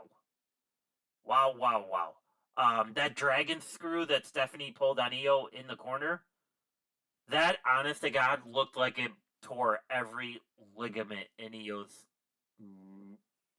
knee. Yeah. Yeah, it was a good match, and for sure. Trivia for you, Dan. The last time these two Okay. fought in a match, well, it's probably not trivia because you probably wouldn't know. Well, didn't they mention this on the broadcast? It was in Stardom? Mexico in 2012. Oh, it was Mexico? Mm-hmm. I thought they said before. Stardom. Yep. Yeah. Yeah. And then after that, we kind of had the Jey Uso celebration, which brought out Sami Zayn. Yeah, I thought for sure Sammy was turning on him. That's what everybody thought from what I was reading on Blue Sky. And also, I noticed during the segment, did you see the sign in the crowd that said Hogan fears unions? No, I didn't see that. Yeah, which awesome. But and then Big Jim came out for this as well, and all three of them did their handshakes. So that was always good to see that they're still family. Now. Yeah, for now. We had Dominic versus Penta. Dominic retains because bobblehead JD McDonough's back. But prior to this, we did have a Cross AJ Styles confrontation backstage. Obviously, they're gonna fight soon again. How long in? If Penta's still if Penta's the guy that's gonna keep having issues with the Judgment Day, when do you think they let him tag with Ray Phoenix? Yeah, I don't know what they're doing there, especially since they technically split them brand-wise. But, yeah, I don't know because I still think the Judgment Day is gonna, implode, basically. So, I think they're just gonna kick out Finn now. Like, I think they're just gonna they're just gonna turn him into Priest and they're just gonna kick him out. I don't know. I mean, maybe, but like, I just don't. They all seem too tight right now. Yeah, but it's just so dumb. It is, but they all just seem too tight right now. Like, they all just seem like too stable as a stable. Oh, look at that wordplay. Yeah, please don't do that again. But you like that? Boom. I mean, I don't even know that I agree with that though, because like, I mean, I don't know, because like I still don't believe like Carlito just doesn't fit. Yeah, he's right? just there for comic relief. Right, and then like now JD's back, and so that's fine. He like kind of fits, but like Liv and Raquel don't really fit other than like the Liv Dom thing, but even that's not played up as much as it used to be, right? Because that was a whole Rhea thing. Like, I don't know. Yeah, maybe they just kick Finn out. Yeah. But so yeah, as far as Penta goes, yeah, I mean, whether he calls on Ray or Ray Phoenix, or if he calls on some other people. I mean, now they've certainly got the connection to have him call on anyone from AAA. Yep. So. Oh, and like Kingo, like. Right. Like they already teased that a little bit too. So yeah, I don't know. It'll be interesting for sure. But Dom gets his win, his first title defense was kind of, so that was fun. Yeah, yeah, I'm excited to see what it does. So yeah, it'll be interesting for sure. And then after that, we had the final word, right? Yeah, then we had the moment, which also, like, just as a side note, I wasn't sure if there was a screw up or if they really meant for it to like look like it went into overtime, because they rolled the credits like 5 minutes before the Yeah, show because it ended. showed the producers Paul Levesque. Yeah, Yeah, yeah, and it showed some of the finishing like logos and stuff, and I was like, oh, are we really not getting? Because like they made it seem like Punk was gonna make an appearance, and then they roll those credits before we hear from Punk, and I'm like, what's going on here? And then the show just kept going and going yep, and going. yep. So, Um, but yeah, no. So then we get the man, the newest Paul Heyman guy. and it turns into Well, yeah, the newest Paul Heyman guy in Seth, and then all of a sudden there's another new Paul Heyman guy. um, and then it turns into Roman and Punk basically taking a beatdown. Um, because who shows up, Dan? None other than the dog, Ron Breaker, who is pissed, I'm sure, about losing his title, but hey, I'm gonna join forces with Seth and Paul. Like, So holy crap. here, I did not see that coming at all. no, here. Do you I'm want not my sure anyone did. prediction? Okay. Seth's gonna have the big belt. Braun's gonna have the Jade's belt.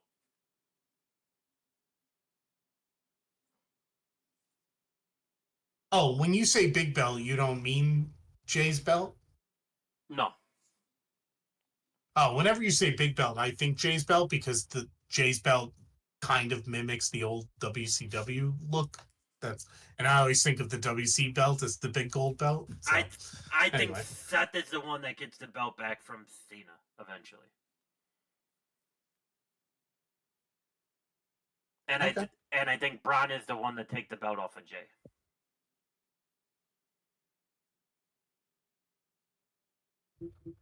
Because then Paul can truly say, "I make champions," right? Like he could say, "I'm the legendary Wiseman. I make champions." You know, I'm. Do you know what I'm saying? Like he can, and then he can call anybody, and then it gets even more interesting if they bring in Drew, because then Drew's gonna want to crack at one of those belts, right?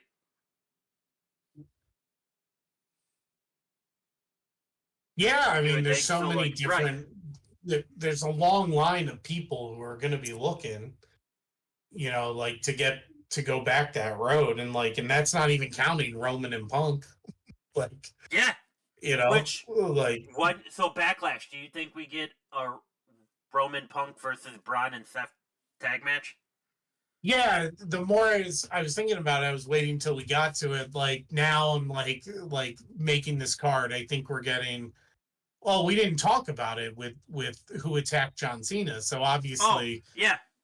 right? Like we skipped right over it. So John Cena does his promo and says he's gonna continue to ruin wrestling. And also, that's the other thing I gotta mention. I love this angle that they're taking where he's now counting down the dates he has left. Like I just love it, right? I just love what they're doing there. And all of a sudden, into the picture comes Randy Orton and gives him an RKO when he turns around. And we already knew that Randy is featured on the Backlash poster, so we assume we're getting Cena and Randy at Backlash. I'm predicting Rhea and Io. We'll see if that happens. And yes, I think we're gonna get Punk and Roman uniting again. Now, not well, ironically, because of Paul Heyman, a second time they're going to unite, and it'll be a tag match with them and Braun. And I don't expect them to win. I think they will lose. Now, whether or not there's another person coming as part of that or what, but I think, yes, a 2.5 week turnaround. It's going to be a tag match with those guys. Yeah. For sure. So that's 3 matches right off the bat we already have. Yeah, I agree. I think so too as well. Um, so Cena walks out of Backlash with the title. Yeah. Yeah.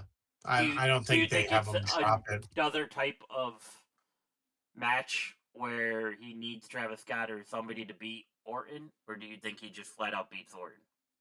No, I think he's going to continue. I don't know. I'm not sure that I think it'll be Travis Scott anymore. I think Travis Scott maybe, his story ends at WrestleMania, but I think he's always going to, or maybe not always, but I assume for the foreseeable future, all of his title defenses are going to be win by cheating, I right? agree. Like real heelish, Yep, right? Like real heelish.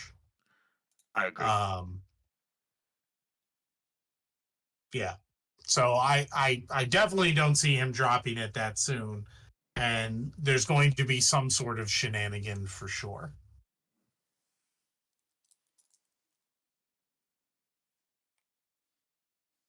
Maybe Cody comes out and ruins it for Randy because he's turning heel and he's joining John Cena. You can't beat him, join him. Which then will lead to a Cody Randy feud for a little while. See, that's why I think you eventually need the Rock back, the final boss back. Yeah, I mean, I agree with you. Like when you get Dwayne Johnson in interviews, which you get more and more now, uh, you you hear things and whatever, but like he's not, even though he's no longer playing character outside of the ring, um he's not going to give away things, right? Like he's going to wait until things happen and then tell you, yeah, I took you on a roller coaster ride and you didn't even realize I was doing it. Yeah, no, I agree, like the final boss needs to come back at some point to tie this up. um I don't buy his story of like, oh, the final boss's story is over at Elimination Chamber. I don't buy that at all. yeah, I don't, I You don't, know, I even if it's true, I don't think you can have it end that way. I guess is a better way of what I'm trying to say. yeah. Because it just seems dumb then, right? Or is that just me being a straight out mark? Um, Well, it definitely does seem a little dumb because you put so much into that, and then it's one thing wrestling fans hate is no explanation and no closure. There's no closure if that's how it ended. Because it was obvious, like the way they portrayed it was that Cena was following orders of The Rock. And because Cody wouldn't give his soul, John did. And even though they're trying to separate John a little bit from that, like that's still how it was portrayed. So wrestling fans hate when there's no closure. agreed. So, Agreed. but I think patience is what everybody has to give a little bit here. Like I think wrestling fans have probably been a little spoiled over the last 2 years, 3 years. Well, we've been When you think tremendously about spoiled. Tremendously right spoiled. when you think about the bloodline story and how gripping that was and how good that was for so long, and then Cody's story and Punk coming back and Punk and Seth and Punk and other stuff and like just everything that's been going on. um I think wrestling fans have been a little spoiled, which also it just makes it hard to keep topping it, right? Like I know a lot of people are probably a little disappointed in this year's WrestleMania, but like it was going to be hard to top last year's. Last year's was really good, like really, really good. I think the You talent. know, I think the talent is better on this card. But like you said, I think we just got caught in last year being so hot that we just needed a WrestleMania to continue a storyline or to help assist stuff down the line. And I think that's what this WrestleMania did, right?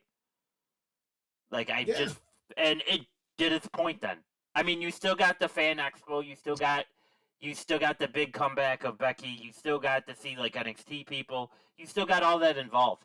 It just wasn't at the level of you're getting what 3 or 4 straight WWE Hall of Famers at the end of your main event, right?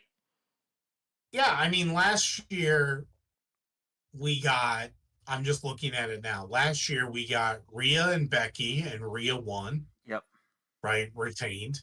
We had a 6-pack tag team ladder match, right? Um, to get both sets of title, or no, both sets of titles on the line with 6 tag teams in a ladder match where each set of tag team titles was a different winner, right? So we got A Town Down and Awesome Truth won the 2 sets of titles. Then we had Rey Mysterio and Andrade against Santos and Dirty Dom, but whatever, that's your throwaway match. You have Jimmy and Jay, brother versus brother. Then you had Jade, Bianca, and Naomi against Damage Control, which, whatever, just a decent match. Sammy defeating Gunther for the Intercontinental Championship. Big match. Big deal. You finish that night with The Rock having a match again. Rock and Roman versus Cody and Seth to determine the next night, right? So then the next night you have Drew and Seth, with Drew winning the title. You have Damian cashing in, right? And defeating Drew to get the title. Then you had, I forgot about this. You had The Pride, which was Bobby Lashley and the Street Profits against And then yeah, and the AOP. AOP, and they had Yeah. Bubba Ray get involved during that. Yep. Then you had LA Knight and AJ Styles, just a regular match. You had Logan defeating Kevin and Randy in a triple threat. You had Bailey and Io. Bailey winning the championship from Io. And then you had Cody and Roman in that ending. I mean, last year's WrestleMania was huge. And a lot of good stuff and a lot of good story. I agree with you. The talent might have been a little bit better this time around in some of the matches, maybe. But like that show was packed. Yeah. Last year. And that ending was one of the best, like, maybe not best endings, but one of the craziest, like, nostalgic endings we've seen in years, right? So it was a lot of fun. And it was just kind of crazy. And then Cody finishes his story. So, and that's what everybody wanted. So, it was it's hard to sit there and say, oh, well, this WrestleMania sucked because it wasn't like last year. Well, yeah, that's going to happen sometimes. Yeah, that like, was a dream WrestleMania last year with a dream finish. Like that's pretty much what it comes down to in my eyes.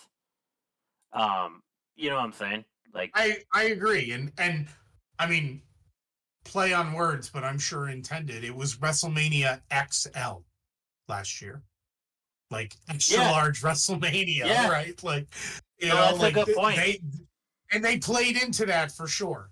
They played into that it was WrestleMania XL. So, I have a group chat with some friends and some people I went to college with that are all wrestling fans still. Some of them I know, some of them I don't know, but we're all friendly now. And some of the guys in that chat weren't super happy. They didn't enjoy it all that much. They're kind of like where we are. They thought the Punk Roman Seth triple threat was like the best match of the weekend. They didn't love the Cena Cody ending, like whatever. But they were, and then they're, last night too, they're a little like, oh yeah, that Raw was okay, but like, Raw after WrestleMania doesn't live up to the hype anymore. Well, that listen, Raw did. if every year Raw after WrestleMania gets better and better, like eventually they're never going to be able to top it. Right, because they're So not going to like, have any ideas. right, Everything's going to and be you done. have right, and you have to have like some slowdown periods. Yes. And I thought last night was really good in general. Like, I think and again, the ending was unseen. Like I didn't see it in any. Did you ever see it in any rumor mills? Did Sean Ross Sapp have anything that Braun Breaker was joining Seth and Paul? no. Like it was very unseen, and I was like, when it happened, I was like, whoa, and I was like, oh, that's different. That's weird. And then I'm like, oh, this could be very interesting. So now I did read a rumor. I don't know where it came from, so it might be Uncle Dave that maybe Becky becomes the first Paul Heyman woman. I, can You can know, I tell you how pissed I will be if this is the case? If we've had the Street Profits go heel, do the best promo work of their career, and they still can't turn Bianca heel to go with her husband on the Street Profits. Becky's the first one that we do this for. Then I would have to buy 2 brand new monitors because I would take my 7 iron through the both of them if that's the case at this point. That's how fired up I I. don't know if it's true. No, I but read I that can and see I it. was like, I think the only thing that we had about Paul getting someone else to help Seth was the comment he made of, "If I have to go shopping, I will." I know it's kind of like during the bloodline thing. Like we never got a female member of the bloodline, whether they used Naya or Naomi by marriage or brought in somebody else. And I always kind of was like, I kind of wish they had done that because I think it would have been really fun to have a female, even if they had brought up the Rock's daughter, if they had felt she was ready to do it, right? Like have a female member of the bloodline that could run roughshod like the rest of them were.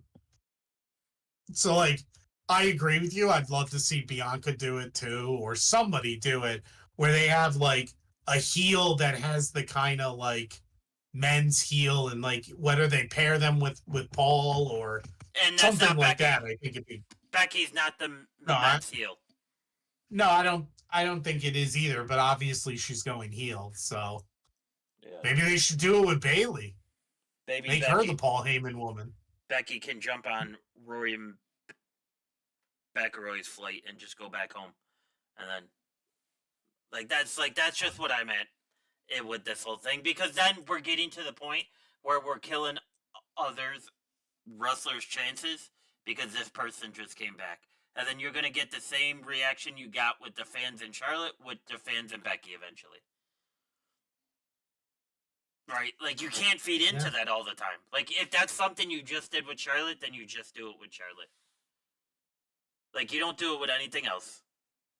So Actually, now that I said it, I think with everything that you talked about with the Chris Van Lee thing, they should have Bailey go with Paul Heyman and Seth and Brock. That'd be kind of fun to watch. listen, Dan, I'm maybe undefeated in 2K25 online, but I guess that's all I'm good for is just broadening the podcast instead of these. Yeah, but how are ideas. you doing in GM mode? To be honest, I haven't even started yet, but Yeah, I will neither probably have I. be too. But I will probably do terrible, just like I did last year. I'm already falling behind in weekly towers because of freaking work. I got to get back to it. Yeah, which is hysterical that I'm so terrible at GM mode because you think with my finance experience I would be able to figure out a good payroll, but that's where I always get screwed up in the game. So, um, yeah, it's interesting. Before we end this podcast, who do you think's the next person that Paul goes and gets?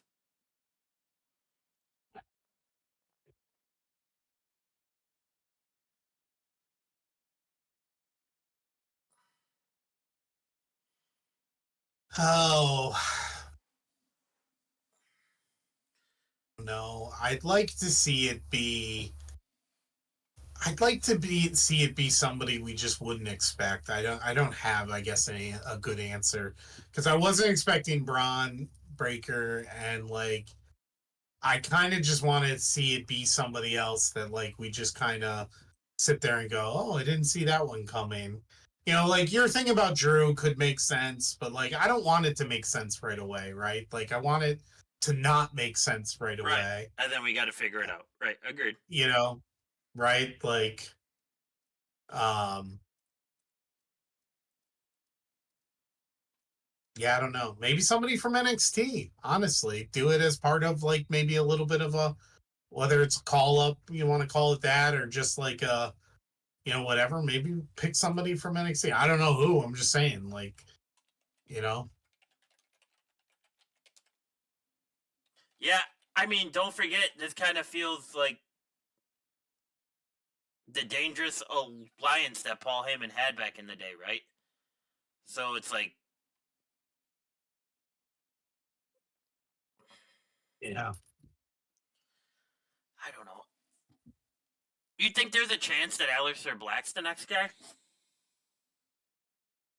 No, I think they're. I mean, I could be wrong, but I like think they're gonna like let him be on his own for a bit for sure. Plus, his. I mean, I guess it depends on how they're bringing him back as a character too. Like, when you have a gimmick like he had previously, I don't know how that fits in, right? Like, So you know, the Sportster has these three people as potential the next ones up to join it. Ready? This goes off your yeah, idea. Trick Williams from NXT. yeah, yeah.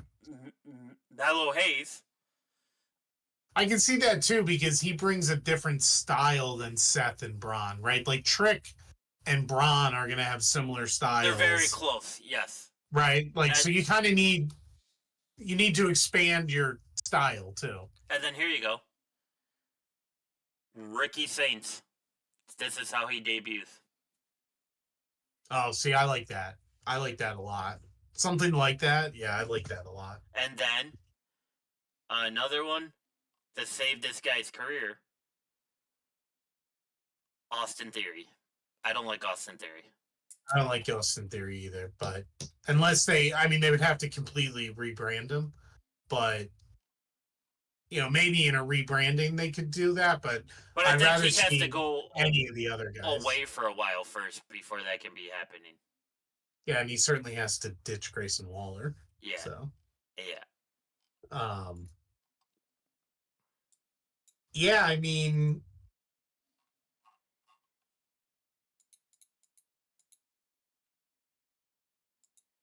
yeah. But yeah, it's been a Carmelo Hayes. Actually, that's very interesting. Carmelo Hayes, Ricky Saints, or Carmelo Hayes are more intriguing to me than Trick Williams because I think Trick can stand on his own. Um, yeah, but I think Trick still I needs time to develop on the main roster before he's go. I think I think Hayes is the best one out. If they don't yeah, have I somebody think else that they're bringing over too, right? yeah. I mean, I think Hayes is the best choice too, and then I think Ricky is the second best choice. Um, I just yeah, I agree. Like I think Trick Williams like is too similar in styles. They need to definitely get somebody who's got a much different style. And then final question for tonight: where do you think this leaves? Where do you think this leaves the bloodline individuals that were signed to NXT? Yeah, I don't know, right? Like obviously, like we're setting up for Roman and Punk to do something here, right? Like because they just got destroyed last night. Um, and I was a little like when Punk came out and it was clear all he was going to do was go and fight and not do any kind of promo work. At first, I was a little like disappointed because I was like, look, we've been seeing this for months now. Like eventually, it's going to get old and tired, just like Punk and Drew did. And then obviously, when Braun was a part of it, I was like, and Roman came out, I was like, all right, this is going to be interesting. But Braun being the new part of it made it very interesting to me. But I don't know. See, that's why I'm so confused because the bloodline from top to bottom is like pretty much done. Like you know, right? Like we've got Jacob, like I said at the beginning, we've got Jacob and Jay with titles, right? So the reunited bloodline. Jay's out, right? Like Jay's got a title, he's out. Sammy is with Jay and Jimmy's with Jay. Solo and Jacob and Tamatanga and Tongaloa are. I haven't seen the other two, and Jacob now has a title, and Solo was his hype man. Like, so Solo's not this like leader of the bloodline anymore. Roman's still the OTC, but he's busy with what he's got going on with losing his wise man and Punk and Seth.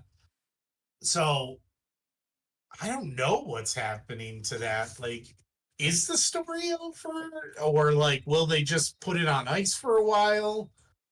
Or, I mean, my thing was like, will they, will Roman try to get it back together? Because it's kind of hard to continue to say you're the OTC when you have no tribe. like, you're the head of the table with no table, you know? So, Yeah. Agreed. so, Agreed.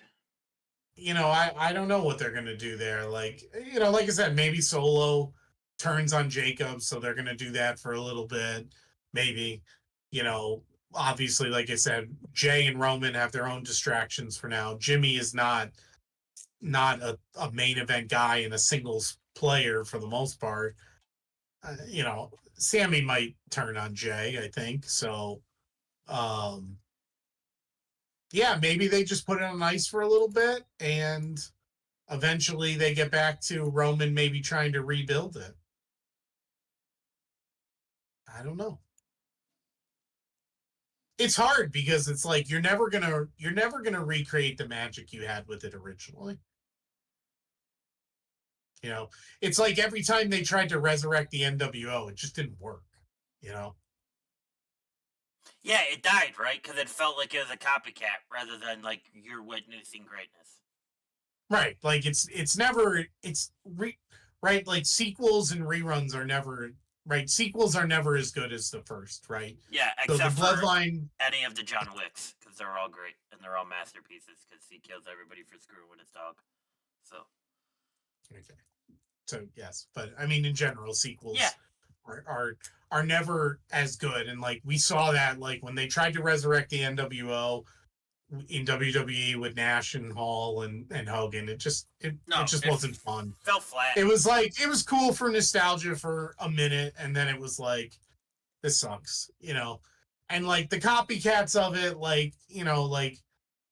maybe like Aces and Eights probably came the closest to having a similar storyline that got good in TNA for a little bit, but we've never really had anything. And then, so like, I don't know that you can create another Bloodline story that ever gets as good as what it was. So then it's kind of like, well, what's the point of having it, right? Like, you know, Agreed. No, you're spot on. That's how I feel right now myself. That's how I feel. So. it'll be interesting to see how they transition Roman though. If he doesn't have the bloodline behind him, like eventually they're gonna have to rebrand him again too. Yeah, because he's not the tribal chief anymore. Well, yeah. Well, I mean, in theory he is, but like I said, he just doesn't have a tribe. Yeah. Right? Like, yeah, you're the head of a table with an empty table. What's the point? Yeah. You're a king with no kingdom. Yeah, agreed. So unless they want to, resurrect the Rock and reform blood, tribal warfare again with a good bloodline and a bad bloodline with Rock and Roman and try to get Rock Roman for next year's WrestleMania, but who knows schedule wise if they can do that. It seemingly becomes harder and harder to do that with The Rock. So because that could be in a way a B story that you kind of do for a while at some point, like because if we're to believe that they've always wanted to do Rock and Roman, like you could do that. It doesn't have to be for a title. Like to me, it makes more sense to do it without a title involved. Yeah. Um, but it's just different because these guys have all gone their own ways. So Yeah, it'll be interesting. Especially with The Rock telling people he's not gonna be there. Which, okay, cool. yeah. So I don't know, man. It'll be. I guess if anything, they just piqued their curiosity even longer, right? So like they're just stringing us along Yeah. for it to continue. So kudos to them for doing that. You know. So just to wrap this up too, Yeah. we both only had two right on night two. We both had Cena winning. You had Randy winning. I had Nick Aldis unless it was Shane McMahon, which obviously it didn't end up being. And so you had Randy and John. I had John and Drew. So in the end, we had six right out of both nights, 6 out of 14. We did very bad booking Yeah. this card. We're very bad at trivia, and we're very bad at picking the outcome of WrestleMania. And none of our crazy predictions came true, which obviously that was a long shot, but But I did get the none Seth of thing right, so I'll go to bed happy knowing that. yes. And that saved you for the tie because you got the bonus point. Yes. If Yes. not, I would have won by one, but I feel it's only fair, certainly given that Rey Mysterio didn't compete and that was your pick. Yeah. So, but yeah, hell of a week. A lot of wrestling. Obviously, it is Yeah. a bucket list trip. I would even go to the WrestleMania location just to do all the indie shows the week of WrestleMania, if it was physically possible. Because I think that'll be a hell of a trip too. Yeah, I think that could be even if not to go to the show. But just to do all the other shows, just to do Bloodsport, just to do a GCW show, just to do if there is a Ring of Honor show, just to do a PWG show if that ever is brought back. You know what I mean? Just doing all the local shows and all the indie shows that come to town because of it, I think would be a hell of an experience. So I mean, the question is, do you want to go to New Orleans next April?